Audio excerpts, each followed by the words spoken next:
everyone, I'm now on Patreon. Click the link below. Not only keep the free content coming with tutorials, tips, podcasts, etc., but get a bunch of free stuff like live stream Q&As, copy of my book, voting on topics, behind the scenes, bunch of cool stuff. Click the link down below to join. Hey everyone, welcome to episode 3 of the Scott Stokely Podcast, and this is really exciting for me. So, as I've said, with this podcast, about half the time I'm going to talk to prominent members of the disc golf community on the pro tour, right? Top pros, top promoters, course designers, but I'm going to spend about half my time going disc golf mainstream. But the other half of the time, I'm going to be talking to people who are just people that I want the chance to have a conversation with. And often those are not going to be disc golfers. However, there are going to be some times where I'm going to speak to disc golfers who are also people that I just want to talk to.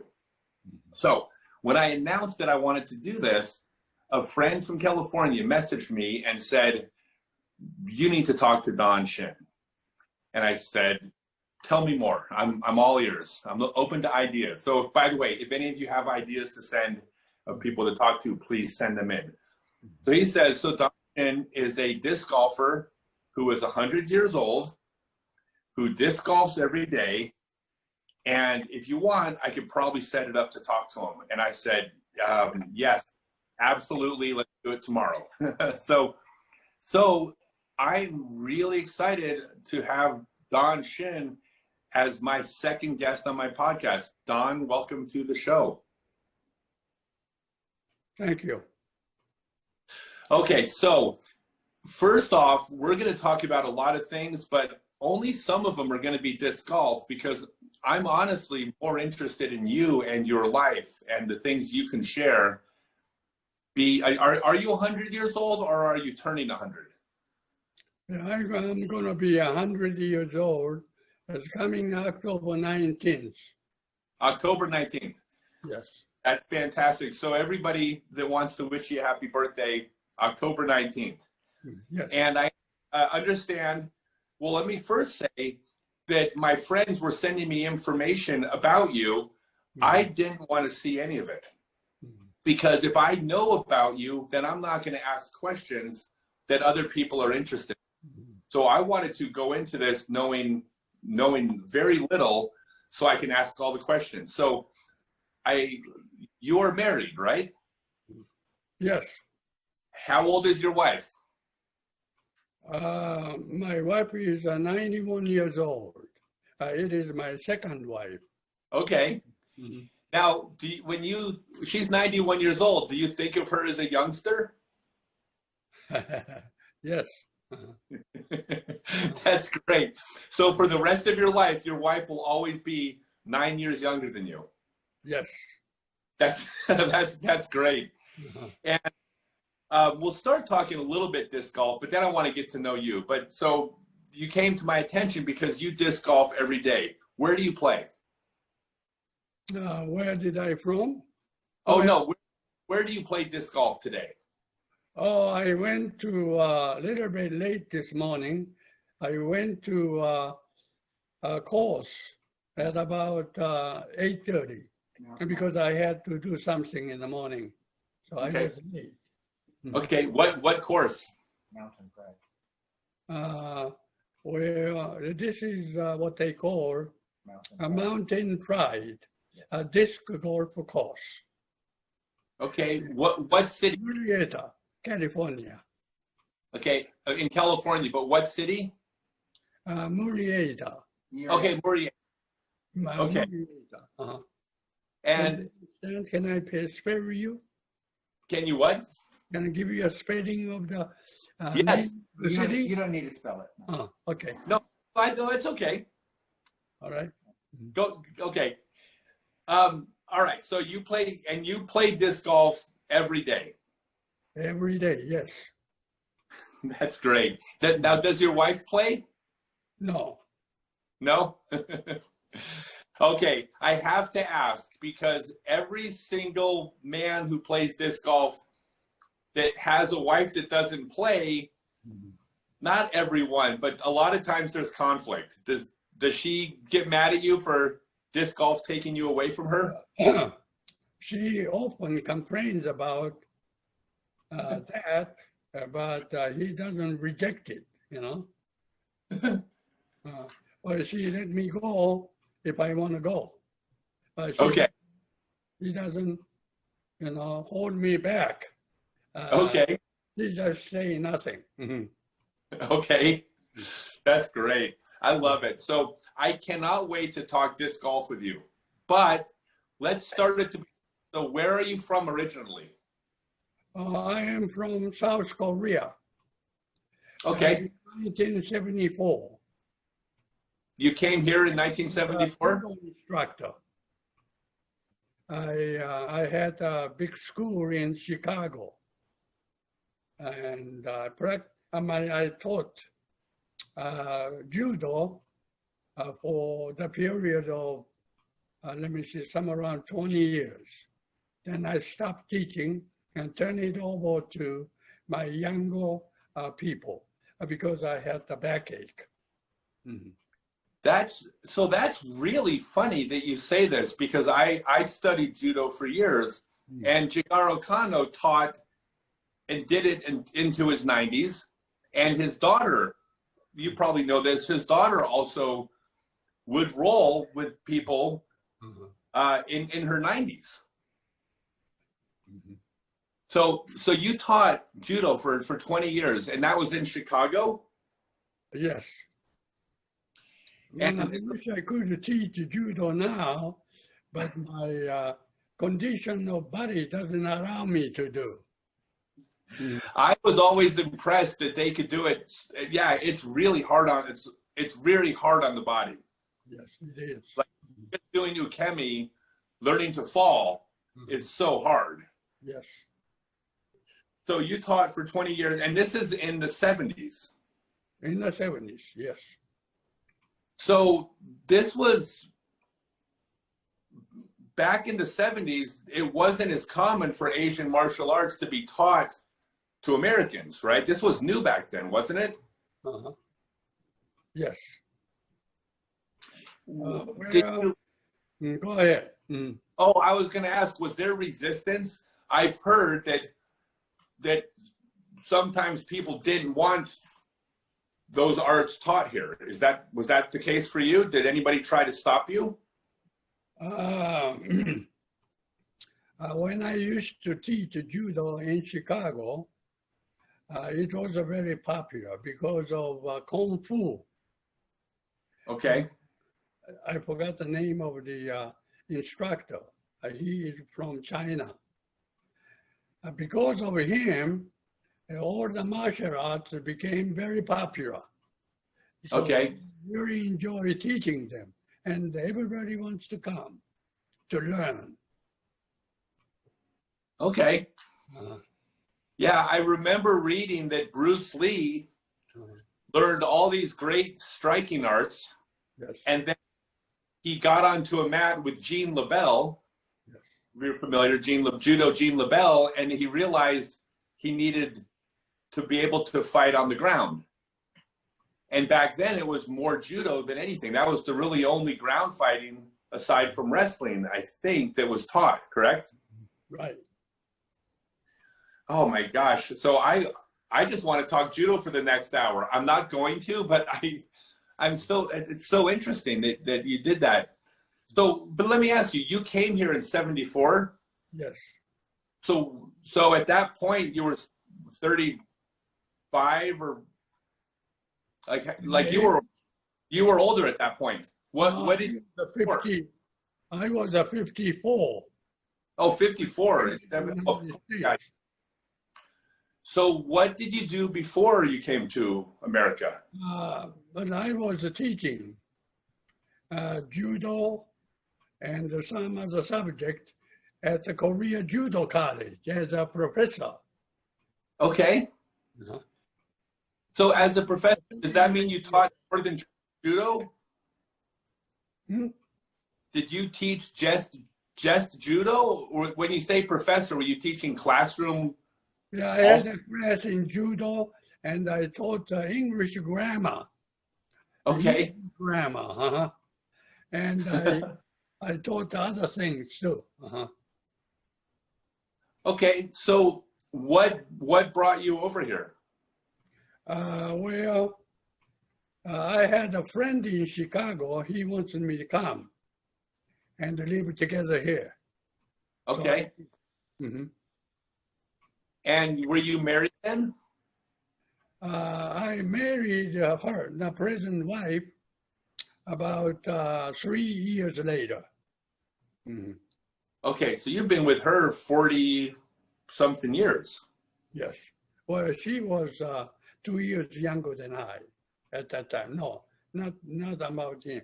About 9 years younger than I was. Okay. Okay, I love it. And what does she do? Oh, she is a seamstress, you know. She's very good at sewing. Okay. Clothes, making dresses and all other clothes. She was very good at. Okay. So I'm curious. When you came over to America from Korea, at that time there was going to be some anti-Asian or Korean feelings from people. Is that something you experienced? Any antagonism, against anybody. You never saw that or felt it? I wasn't insulted by anybody.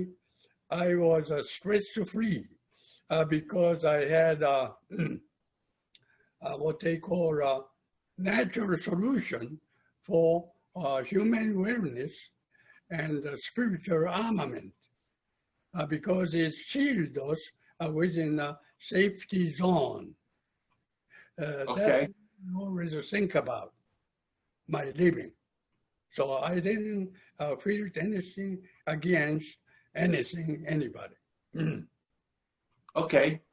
So then the other question is, did you get the opposite? Because of Kung Fu and Asian martial arts, did you have people revere you because you were teaching Asian martial arts? Did you feel that? Well, I am a different person at that time because I was a strong mind, and Okay. I use a constant application of industry and enterprise in doing anything. I forget about any other things. I always think about my future and always think about teaching other people to be good, So all the American people like me. We all became friends. So nobody disliked me. I didn't dislike anybody. Okay. So you just put out positive energy and that's what you got back. Yes, yes. And do you think would that be effective for anybody? No. Well, as I told you, I am an altruistic love for humanity, I love everybody, Right. And I try to help anybody else, So if some people dislike me, I just sit down and say, I'm sorry, if I hurt your feeling, I won't do anymore. So I always use modesty, in treating people. Okay. Now, do you think that some of these views are those the views you've always had, or are these some of the things you learned from judo and martial arts? Yeah, martial art always teach me remain a presence of mind, self-composed. Okay. Don't get excited, So that helped me a lot. Okay. Okay, I love that. So you taught judo back in the early days, but then what age were you when you stopped teaching? Well, I started having backache while I'm teaching, So I thought that I have to give up teaching because of save my back and turn it over to my younger generation. And I left teaching. Okay. And what year was that you left teaching? Well, that was about 15 years later. Okay. So 15 years later, so in the... Probably 1982, somewhere around there. So 1982. So what did you do then when you didn't have judo anymore? Well, after that, we were looking for the easy job to do. We ended up a dry cleaning plant, Okay. We went to a new shopping center where it is going to be built and negotiate with the owner and I can make a contract with the owner before the shopping center is completed. Then after it is built, we just put them in all kinds of machine, a dry cleaning machine, and open the business and operate about 1 or 2 years, then I sell it in order to make a profit. Oh, that's great. Profit at that time, because everybody needs a job. Right. Okay. And I did it so many times, I'm tired. So I moved to Santa Maria. And I happened to walk in the park, what they call a water park. I saw the people throwing a disc. And I asked the guy, would you teach me how? He said, okay, I'll teach you. And he saw me about a couple of hours. I fell in love with it. So I started doing that. And what year was that? What year did you start playing disc golf? Let me see, about 10 years ago. 10 years ago. 10 years ago. Well, I before 10 years ago, but I didn't have a chance to practice. So I had a recession for a long time. Then positively, I started about 10 years ago. Okay, so you decided to pick up a brand new sport at 89 years old. Yes. Yes, I'm around there. Yeah. Yeah. So what did you like about it? I mean, what about disc golf made you want to play? What I found out, disc golf give us a chance to transforming the conventional way of thinking into the bright streaming way of life. That's what I like it. In other words, we can convert all the character or personality into a new personality. So that's what I like it, and I keep doing. And the stretching is very good for the health. Okay, so let's talk about health. So first off, you're gonna see 100 years old, so you're doing something right. Let's start with what do you eat? I need to know this information so I can live to be 100. I eat Korean food most of the time. I eat sour things, Okay. And a lot of rice and vegetables. It makes me a lot of energy. It gets a lot of energy. and give me a desire to use my body to activate. Okay. I'm still keep practicing every day. Okay. So do you ever eat fast food or? I don't like fat food because the fat my body doesn't accept it, you know. Because if I eat the fat things, I feel terribly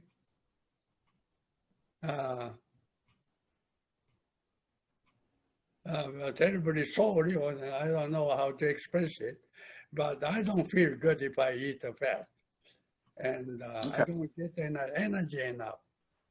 So I don't eat, but we eat a lot of chicken soup, you know, without fat. Take all the fat out and eat as much as I can eat. Yes. Okay. My wife makes it good for me. Okay. Do you take vitamins or supplements or anything, or is it just? I never take chemical things, you know.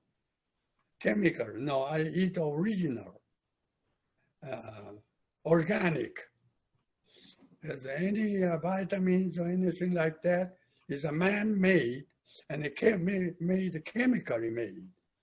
So it doesn't help me at all. I eat a stomach trouble if I eat that. Okay. Okay. So you eat obviously healthy. Do you get out and disc golf every day? Do you have other activities, or is disc golf the main thing you do? I just do most of the time. I spend about 4 hours for practicing golf. I mean, disc golf every day.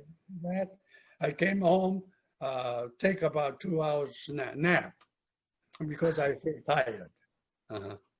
Okay. Well, I just reading, you know, and talking about something else with my family. Okay. So you eat healthy, you exercise. So there's no real secrets here. Everything you're doing is what we all know. We just don't always do a good job of, right? Yes. Well, to tell you the truth, I found many people enthusiastic about playing disc, but they don't have potential power to do, you know, because they smoke something I don't like, you know, and they drink different, you know, the water, and which I don't like it, you know. Some people smoke cigarette. I don't want to eliminate that kind of habit. Right. Slowly, me and Gran are going to take care of that. Right. Okay. So you're active, you're healthy. Do you have kids? Yes, I have 3 kids. I have 2 sons. Living in San Francisco, they practice medicine. Okay. Do they disc golf? No, they play real golf. Okay. Have you taken them out though to try it? Well, they don't listen to me, you know. Oh, so they're kids. Yeah, they stick to their own idea. They don't listen. But as long as they play golf, board golf, it's okay. You know, I don't have to complain about that. And so I just let them do. Okay. So let me go back in time. I'm going to jump around a little bit as things come up. So your kids are all in medicine. They're successful. Yes. Tell me philosophy of raising kids. Like, is there some main ideas that you try to impart? There's nothing special about teaching them, how to teach them. But my philosophy is to let them live alone, you know. Let them make a decision, you know. Don't bother what they do. That's the reason why they are growing fast and prosperity. Mm-hmm. They're doing very good. I don't have to worry about, and they don't have to worry about either. Okay. Yes. Okay, so do you have grandkids, great grandkids? Oh, yes, we have. So how many? I got to know. How many of each generation are with us? I cannot count. We have a grandson too, you know. So are you the patriarch of the family? Like when you have family gatherings, are you held up as the? Yeah, we do once every year. I go to the San Francisco and have a joy time, you know. Have a family talk and enjoy eating Korean food. At the same time, I go to San Francisco. I forgot the man-made park where I can practice disc golf. Golden Gate Park. So when you go to visit them, you still disc golf? Yes. I never forget to play disc golf. So I know everybody over there. Wherever I go, I know everybody. When I was in Willow Park, I had a very good friend, about 350 people who come to practice, you know, from everywhere. And we all made them friends. Okay. So where have you played? Have you played disc golf outside of California? Outside of California, I have never been yet. No, I have no intimate experience yet. I love that you say yet. That's yes, great. I do not want to leave California. I just want to stay here. Okay. So have you played De La in Santa Cruz? Have you played De La Viega in Santa Cruz? De La Viega in Santa Cruz. No. Nope. I didn't go there and play. No. Okay. So you played mostly local. Yes. No, okay. I don't play a ball golf. No, I don't. Because I don't want to carry around the back of the crowd, you know. I don't have time to carry around so many things. I use only one. Okay. Mamba, you know. Because it makes me easier, you know. Okay. So the Mamba, is that your favorite driver? Yes, this is my favorite. Okay, what do you putt with? What disc do you putt with? What do you putt with? Huh? He wants to know what you putt with. Mamba. He only uses one disc. I just use one. Oh, it's just Mamba. Okay. I just use one. For everything. Everything. Putting, you know, driving, everything. Well, hopefully somebody listens to this and makes a signature Mamba for you. Yes. That'd be great, right? Okay, so you golf. 6 years ago, I started spreading and the Mamba. Okay. I made the Mamba very popular. When I bought the first Mamba, and people, playing with me, he started buying. So the company made a lot of money for that. Okay. Mamba, very popular. I love it. Well, people will listen to this and buy Mambas. So let me ask you, what do you like about the Mamba? Well, Mamba has keeps the balance, you know. It makes me easy to control, you know, and it goes straight, goes I can make it curve easy, and I don't know how to explain it to you, but it makes me happy to use it. Okay. Uh, I think you explained perfectly. uh, So speaking of flying far and straight, you have a Guinness World Record, maybe more than one, but you have the world record for the longest throw of a disc from a 200, man over 90 years old. yes, 95. You were 95 when you broke it. No, when I did, I think it was 90, I forgot the year, but I think it's somewhere around 97, I think. Dan, who was the man, and he asked me to throw as long as you can. So I did. I think I made a 200 feet at that time. Okay. Uh, That's fantastic.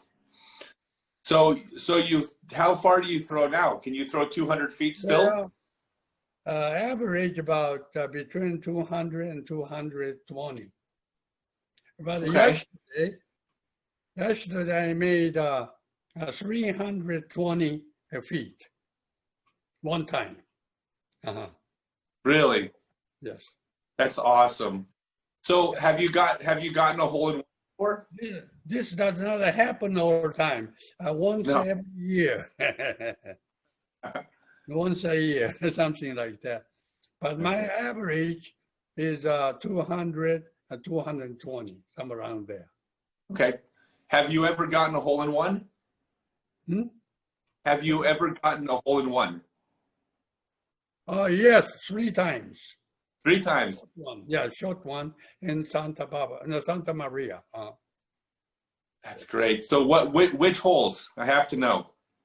It was, I think, 154, and one is the 220, and one is a very short one. I think 120, somewhere around there. That's great.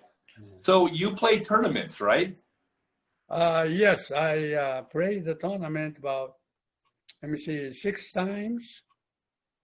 I got a trophy and a medal, you know. Not because I was there, but because I had no contestant, you know. Because there's no a person who is who does better than I do for my age. But Right. The person I played with, I think he was 72, 73 years old. And I beat him a couple of times. That's about it. Do you like playing tournaments, or do you prefer playing just for fun? I love to. Whether I do it or not, I like to play. That's a time to demonstrate, you know, demonstrate my skill. Did you do tournaments in judo? Judo, yes, I went to Australia, and I taught the judo at Sydney YMCA for about 2 months, and came home. Yes. But did you compete in tournaments in judo? No, I didn't compete. I compete in Korea, but I won the third place. That is the most fantastic way I won. I was not very good. That's great. Okay. Well, it sounds pretty good. So you like playing disc golf tournaments. So I've heard that when you go out to the court, you introduce yourself to every single person that shows up. Yes, I will introduce myself to everybody. And they ask me a lot of questions, you know. How can you manage it for your age, you know? So I tell them what I do. I never even touch alcohol, and tobacco. And even I don't drink coffee either, I drink no pop. I just drink a clean distilled water. That's all I drink. Okay. Okay. So yeah, everyone says that out at the course, everyone loves you. You're the nicest guy. Everyone wants to be around you. It's probably the same energy that you talked about earlier when you got to America, right? You put out positive energy. People want to be around you. Well, people like me because I am very much concerned about them, Whenever they have a problem, I just want to get them out of the trouble, And I like to show my intention of helping people like Grand does. He's Right. a fantastic man. So I want to imitate. I like to make a complete copy of his character and personality. Okay. That's great. Okay, so I have a question for you, not related to disc golf. So 2020 is a crazy year. Yes. You have politics and pandemics and wildfires and riots, and things are difficult for a lot of people. Yes. How do you, I mean, you've seen so much. How do you deal with things going crazy in the world around you? Well, I concentrate one thing, disc. Disc, it makes me feel nothing to worry about, If I worry about the corona virus, I can't do anything. Forget about that. I concentrate one thing, I always, I say my idea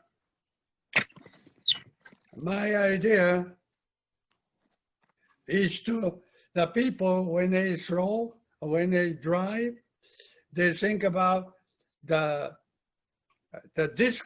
He always watching a disc how far it goes. But when I think, I show my confidence, self-confidence in, I try to make my concentrate, I'm talking about the confidence in to the basket, So that way I can improve my ability, I think. A lot of people want just to drive, how far can he go? But what I do is just the confidence, self-confidence in, show my self-confidence, my mind. Okay. And do you think that's the same philosophy to have in life? Yes. So disc golf takes your mind off the rest of the things that don't make you happy. Is that right? Yes. Mm-hmm. And do you recommend that other people find something as well? Yes. I'm trying to recommend to the people to do the same way that I do and the Grand does, so that we can make society brighter, and making me make the society shine, something like that. I'm trying to create to do. I think that's fantastic. I love it. I could talk to you all night, but I promised myself that I would not take up your whole evening. So a couple final questions that I want to know. One is, you're talking to an 18-year-old kid who's just getting high school and just starting his journey at life. right? Mm-hmm. If you have just a couple minutes to talk to him, what advice do you give him or her, obviously? What advice do you give a person who's just starting off their life to be happy and peaceful and healthy like you have? Well, different people have a different idea, but my idea is to have an interesting story about the disc until they get interested in throwing, before I start demonstrating. Don't exaggerate what I do, just show him, set an example for him to do as better, That's the way we can make them get interested in. If we demonstrate and if we are proud of doing showing, showy demonstration is no good for the young people. Okay, I love it. And now I'm going to ask a couple questions about wisdom because that's something you have to offer everybody. So, career. When someone is looking to choose a career for their life, not thinking disc golf, forget disc golf for a minute, but just they're choosing a career path in life. Is there any advice you have for them?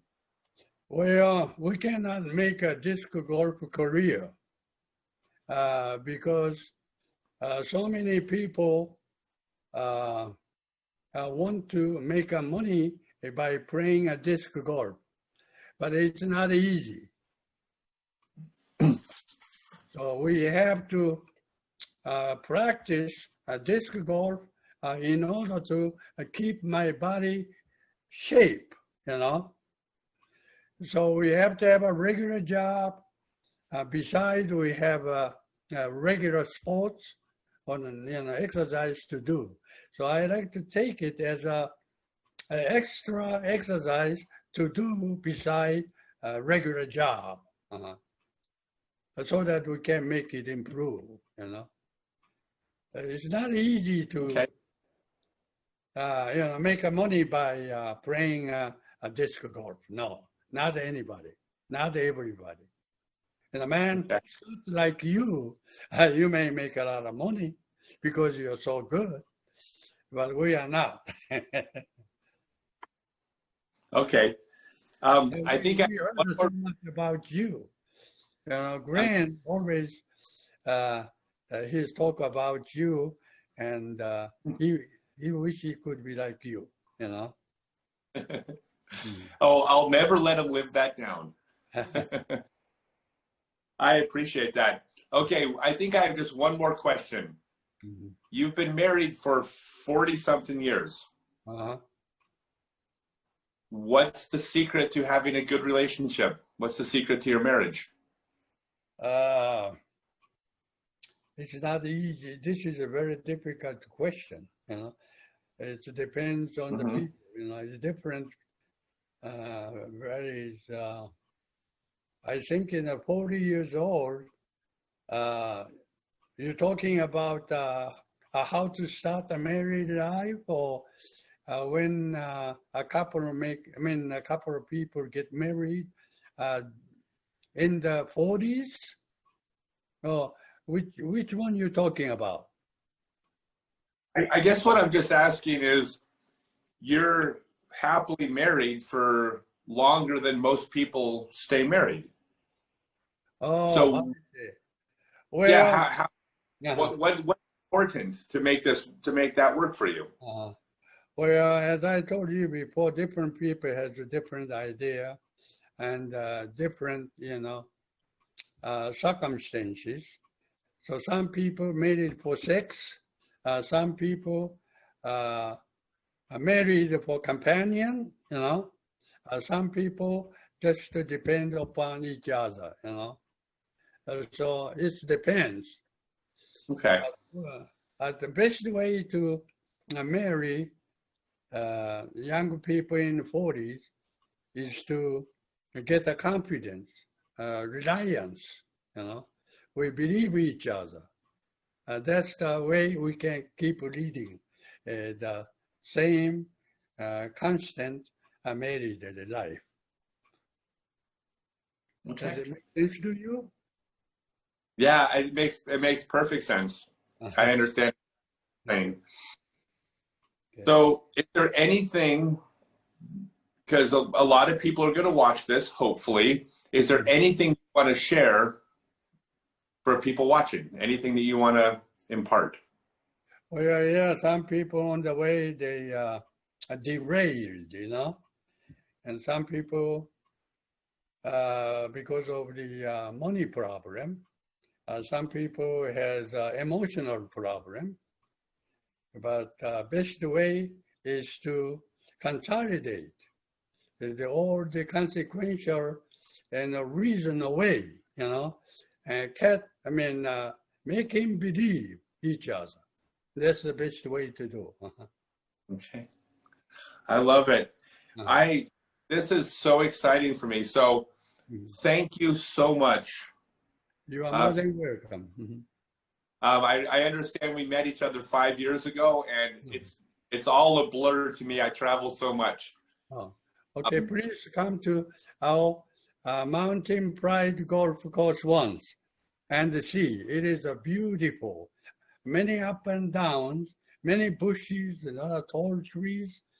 It's very nice. I was surprised to see such a beautiful golf course I have had. Yeah, that's great. Well, thank you just so much for your time. It means the world to me. This podcast only happens because people volunteer their time to talk to me. So thank you from the bottom of my heart. I appreciate it. Happy birthday on the 17th. Thank you very much. Thank you very much. All right. And please thank a bunch of people helped put this together. Please thank them for me. Sure. All right. This day, please come to us. We'll take care of you.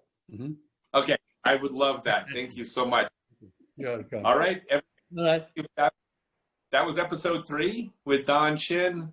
And it was a treat. Everyone's going to enjoy it. And keep tuning in. I'm going to keep talking to the people that I want to talk to. And I hope that's interesting to everyone as well. Okay. Last thing I'd like to talk to you. It Sure. was an honor to talk to Scott Stokely. Yeah. I am very happy to meet you here. Thank you. Yeah, thank you. It's mutual. Thank you so much. Thank you.